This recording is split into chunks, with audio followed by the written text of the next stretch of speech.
Hello, good morning, good afternoon, good evening. Thanks a lot for joining us for our Logistics Plus Tech Summits. Um, uh, Second before last session. This one is especially interesting for those of you who are interested in analytics and AI.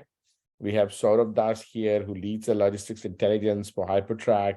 A lot of questions during the keynote with Kashyap came up regarding how you analyze the logistics data, how do you get intelligence, how do you apply machine learning where it's applicable, how do you really improve the efficiency, how do you learn from what you've already done in terms of logistics operations. So Saurabh's session is all focused on that. He heads our logistics intelligence. And with that short introduction, let me hand it off to Saurabh Das. He's actually dialing in. He was in India to get his visa. So he's actually dialing in now. And after this session, he's going to rush off to the airport. So off to you, Saurabh, so you can share analytics and AI for last mile logistics with us. Awesome. Thanks, Gaurav. All right, everybody. Thanks for joining the session on intelligence and learning in last mile logistics. Hopefully, we'll answer some of the questions that were raised yesterday, and we'll engage offline for the remaining portion. So let's just dive in. Logistics Tech 101, anybody who's just starting on their journey to build logistics tech, this is how you normally go about it. You have orders which have addresses, you geocode them and get locations. You take those and pass those into a route solver, and you get a bunch of routes. You pass these to a driver app of some nature, and your fleet goes out and does the delivery, and you get proof of delivery by either scanning or nowadays maybe take a picture or something like that, in 2 phases of planning and tracking. And this seems quite sensible. This seems like it should work. And mostly it does, but there are some problems that you often run into. The first one of those is that fulfillment locations aren't really accurate.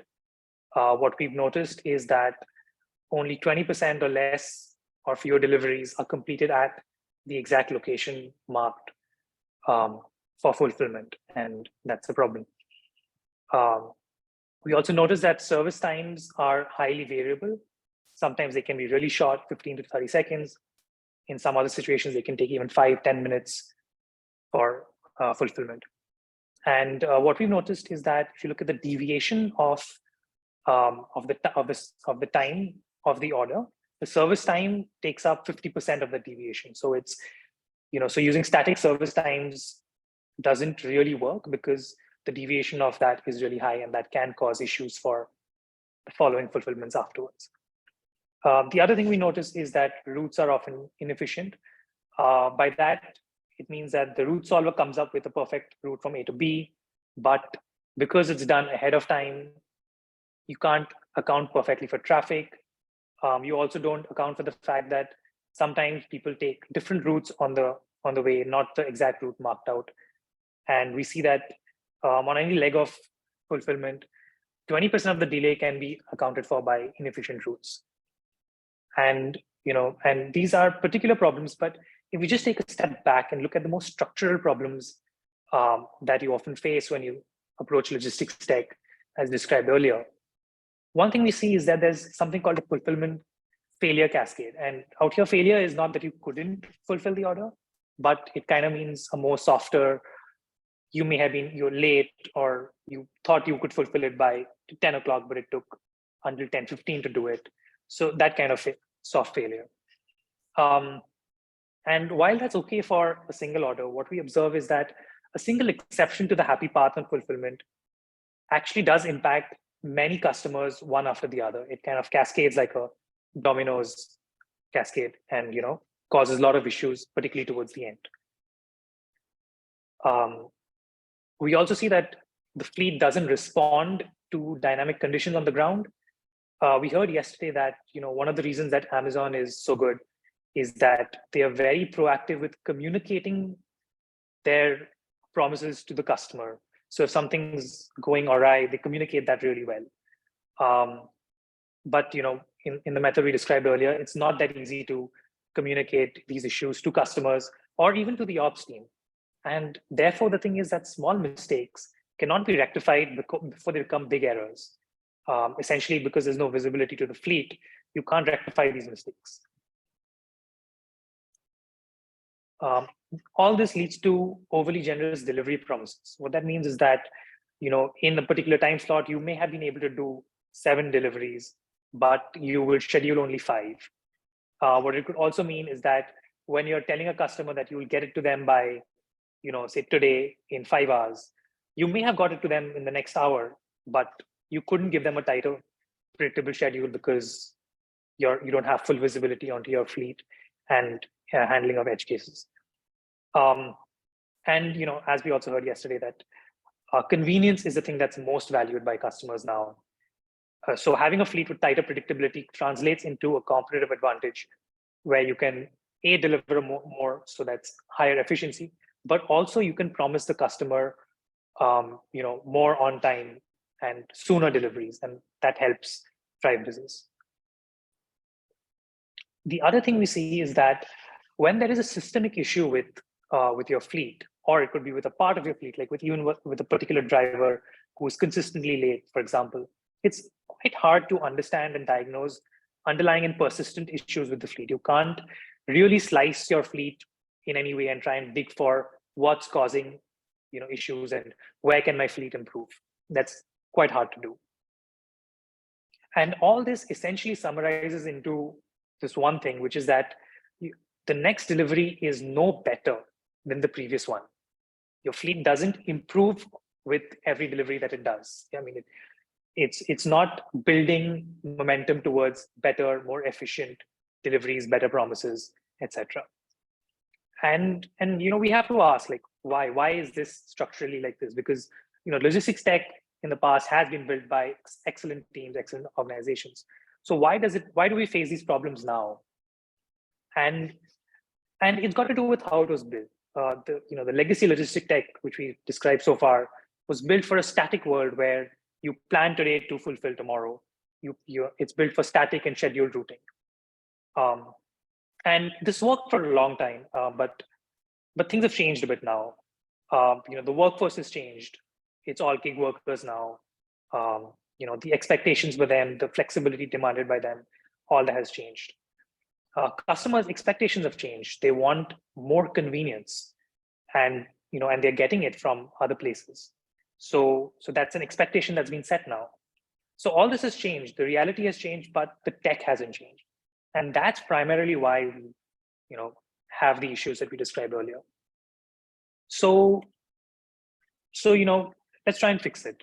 Logistics Tech 201, an evolution of what we've done earlier, but adding intelligence to what we're doing. You do it in 4 phases. You plan, assign, track, and then you learn and make sure that the next delivery you do goes better. So when you plan, you don't just do route solving, but you take into account everything you know about the customer locations and behavior into your planning cycle. So that means estimate your service times better. It means estimate your ETAs better based on reality. So take into account things like parking and all that stuff at the location. Also address correction, a very important piece of this, where shifting the pin from where it is geocoded to 50 meters away or 100 meters away helps a lot in making sure that what you expect in your plan and what happens in reality are much closer to each other. Once you plan holistically, when you assign, you make sure that you take the entire fleet into account and what the fleet is doing and who is available, and what work they have planned already for them into the assignment cycle. So you assign intelligently so that you have tighter promises. And then, of course, you track what's happening. When you track, you make sure that you can fix small issues as they happen. You make sure that the people fulfilling in the fleet have a good experience. You also make sure that you have visibility for reconciliation with customers, etc. Once you're done with this, you learn from this experience. And we do that in 2 ways. The shorter term one is order score, which allows you to slice and dice your fleet and try and understand more about it and try and improve it. And the other is places, where we do things like service time estimation. We try and better that with every delivery. we get better ETAs, we get address correction. That's what powers, and that goes all the way, roots back to planning, where we try and plan better on the next cycle. So with that, let's try and jump into some of these larger pieces and talk a little bit about them. Orders at risk during the fulfillment phase. This is one where essentially we flag off a whole bunch of variety of risks to the order, potential risks. They're not, that this is definitely going to be late, but well before that, at the phase that it's like this might get delayed, you might want to look into it. At that, we try and flag it off as early as possible. And we flag off many kinds of risks depending on what's happening. And we send it via webhooks, via dashboards. So ops managers can catch small issues and mistakes before they turn into big errors. So for example, your driver is going the wrong way. He saw the address and thought it this way, but he's going the wrong way. Flag that off as, maybe you want to correct it. So that's an example of something big that we correct for. But even much smaller things like the battery is going to run out before the fulfillment. So that's a risk to fulfillment. Even risks like that are flagged off. And all this essentially translates into not allowing mistakes to turn into errors as far as possible. And it reduces the amount of firefighting that you have to do, because users care about logistics when something goes wrong, and it's not on their mind if it all goes right. This is an effort to make sure that things go less wrong, or if when they get wrong, they are communicated adequately, etc. So that's what this orders at risk piece handles. Order score is one that we've just launched, and I think Ram spoke about it in his talk earlier in the day. So I'll briefly explain that what this does is it allows you to slice the fleet in any kind of way. It allows you to figure out whether a driver is a problem, or a particular warehouse is a problem, or a particular city is problematic, or is there something across your fleet that's causing issues. And what it allows you to do is it breaks up each fulfillment into various headers, and then tries and aggregates all those individual pieces of information into statements about your fleet. So as you can see here, you get particular scores about your overall fleet, but also about how good are your addresses, how good are your routes, how good are your times, whether there's behavior on the driver side that needs to be handled regarding tracking, whether there were outages, did you complete when you expected to, did you complete when you said you would, and these are slightly different, and we engage on how they're different in a different conversation. We also measure things like idle time. So for example, if the person is stopped for a large period of time and that's delayed a fulfillment, that gets captured. Distance-based payoffs, can you trust the distance-based payoff, also gets captured. So a lot of these things, and we're going to be adding more of these scores over time and different ways to slice and dice this piece of all this information. So really giving you a lot of visibility into what happened with fulfillments that happened over the last few days or months or whatever. So essentially allowing you to actually diagnose for yourself how you can improve your fleet. The other big piece which is upcoming is places. And this is essentially a way to bring up all the intelligence and location intelligence that we've identified from the fulfillment activities of your fleet, up to you. So this is insights about these areas to you. And of course, we then cycle this back to service time estimates, to address corrections, to ETA accuracy, and all that. Essentially, this is the piece that improves a tiny bit with every order, so that over time you can improve a lot. That's what we try and do. Pool routing is the other new thing that we recently launched. Again, Ram spoke about this, but essentially, what this does is you can get far more efficient with your fleet by combining scheduling and route planning and optimization with live fleet information. And this is just a piece of a small demonstration of what it does. Is you have a warehouse and you have 2 drivers fulfilling orders, and you have a stream of orders coming in. And as these orders come in, we keep planning and replanning and assigning to which driver comes in and does which piece of work. So there's a driver returning in 5 minutes. That's going to pick up this basket of orders which are next to each other. The next one returning in 20 minutes will pick this up. On the other hand, if we start seeing many more orders, say another 3-4 coming in here, then you might see an optimization that's different, where you block these together and these as a different bucket. Essentially, we keep planning in a fluid manner based on the realities of the fleet and the realities of orders coming in.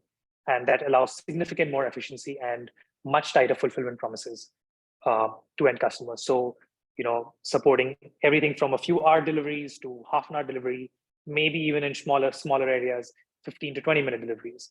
We'll have to work with customers to make it more and more efficient, but there is a lot of efficiency that we can still gain using pool routing, and there's a lot to be built to gain further efficiency as well.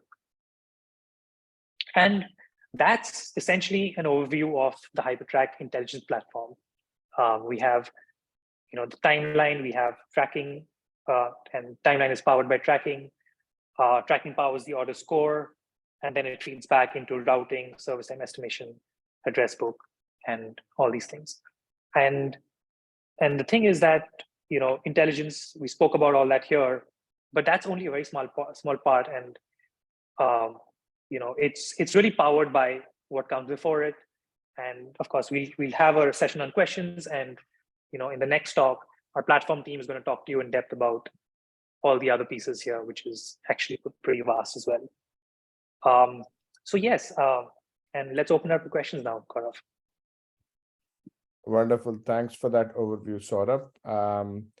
Let's go ahead and open it up for questions, guys. As you are looking at this, I'm sure you'll have questions. Either ask them now or feel free to send it over to help@hypertrack.com, and we can answer those there. Let me check the feed loop real quick for questions, and I'll confirm. Here's a question for you, Saurabh. Is machine learning used as a part of the platform? Is this something that's used currently or as a part of the platform? And is there a plan to use it? And which part of the platform would you use it as? Yeah, so we're at a place where we are now starting to integrate small bits of machine learning. It's going to first power places and the corrections that happen from places. So service time estimation, address correction, ETAs, etc. Eventually, we will also apply it to order score and to orders at risk as well. That's the plan for machine learning in the near future. And long term, there are significant more plans for bringing in machine learning, particularly into the routing piece. That's over a slightly longer period. Yeah. Wonderful. One more question. In terms of the order score, are you planning to make that configurable in the future where people can change the weightage of things on how the order score is computed? It's, I guess, more of the rules that are guiding the order score. If you want to dig into what's the plan for, how is it built currently, and what's the plan to build it out in the future? I guess that's the correct question.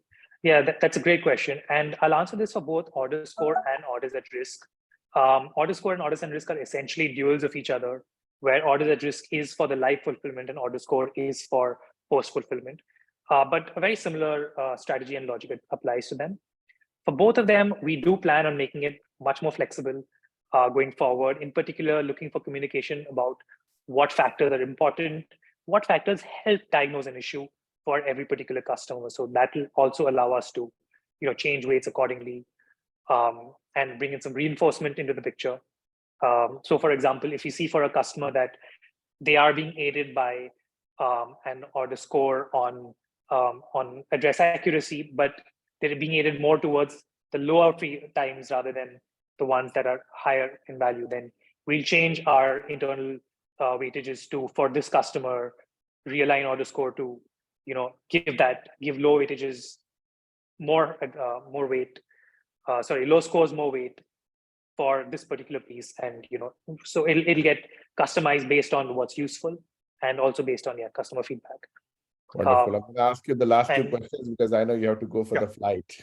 No, that's all right. I have plenty of time. I have just scheduled accordingly. Fraud detection, right? That's like whether the gig workers are doing the job that they're supposed to Yeah, do, yeah, detecting that type of fraud. If the delivery yeah. driver took a detour that they were not supposed to, if they're carrying a expensive package, what kind of functionality is available? Can you describe some scenarios around fraud detection with analytics and AI for last mile logistics? Yeah, absolutely.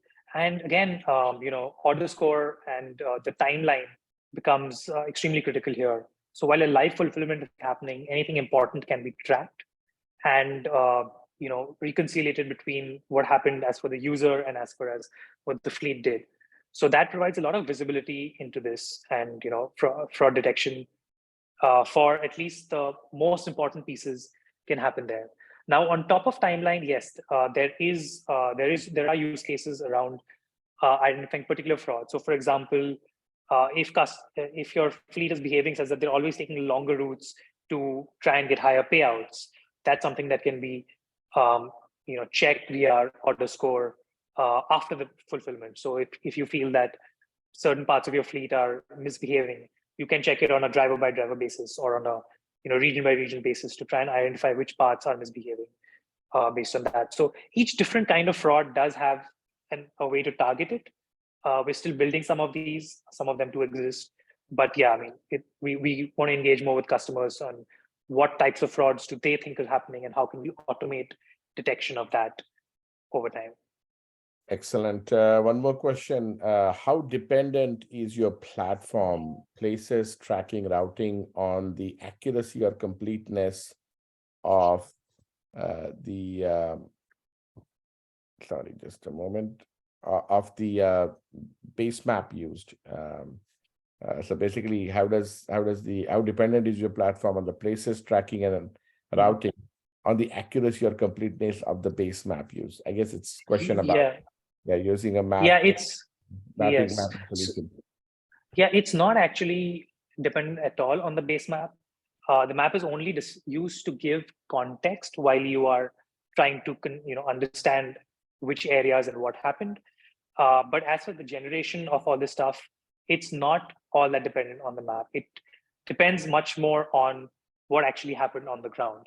To the extent it's dependent on the map is to what the expected routing was. So when we try and figure out where are areas where expected routing is deviating significantly from ground truth, that's where it depends on the map used. But it's not, or depending on the map that's used to display this information to customers. So as that was. Yeah, excellent. Thank you for that. And I have a couple of more questions here. I'm just going to mention to attendees real quick that if you go to hypertrack.com, you will be able to see two buttons there. One is called Get Started for Free, which is really a free trial for the fully featured product. So you can start using it, and in 2 to 4 weeks, you can build your prototype off of that to do all the features that we're talking about can be implemented in 2 to 4 weeks. So you can test it out there. And the other one button there is a button called Request a Demo. I know a lot of you had a lot of questions. I just want to make sure that we can get deeper into questions about mapping, about analytics, about fraud detection, about deviation from routes and everything else. If you just click the schedule a demo. So hypertrack.com, schedule a demo button, or hypertrack.com/contact, CONTACT. Just get in touch with us, and we'll schedule a briefing for you at a suitable time for you, and walk you through all the questions. Last question, which is how long does it take to implement the logistics APIs with HyperTrack and to use the analytics and AI functionality? Right. So I think the platform team can understand a lot of detail, but it's generally just a couple of sprints, depending on how detailed you want to get and how much you want to build versus use our components. It's anything between 1 sprint to 3 or 4 sprints. As far as the intelligence pieces, they come built right in. So once you start using the platform, you get all the intelligence pieces right there. And how long does it take typically for somebody to use the APIs or integrate them into their existing app? Yeah, from anything from 1 sprint to 3 or 4 sprints, depending on how much integration they want to do. Typically, maybe 2 sprints is a good benchmark. About 4 weeks or so. is what the benchmark has been. Yeah. So instead of spending 3 years to build it from scratch like DoorDash, Uber, Instacart did, you can implement it in 4 weeks. That's what most of our customers, CTOs, chief technology officers say. I don't have that kind of time or resources, and I want to get to the market fast with these features. There were several roundtables yesterday where they covered this particular point of time to market, speed the time to market with HyperTrack. Thanks a lot, Saurabh. We have the last session coming up right after this, which is the infrastructure session. And it's actually equally exciting. We have saved the best 2 sessions for the last. So Saurabh's session now concludes.